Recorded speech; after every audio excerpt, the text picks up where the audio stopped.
ぜか靴下で釣りしてますけど、なんかこだわりがあるんですか？いや、なんか靴履いてると嫌だから。いいね、そのこだわり。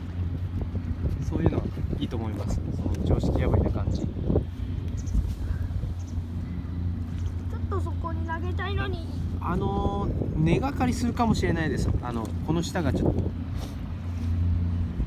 岩があったりする。ちょっとあんまり近寄ったら僕が引っかかっちゃいますね。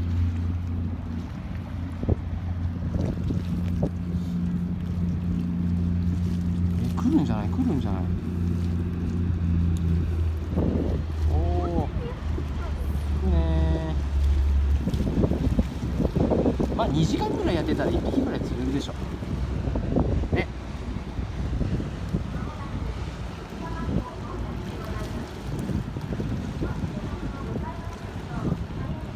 ああ、やっぱり海はいいですね。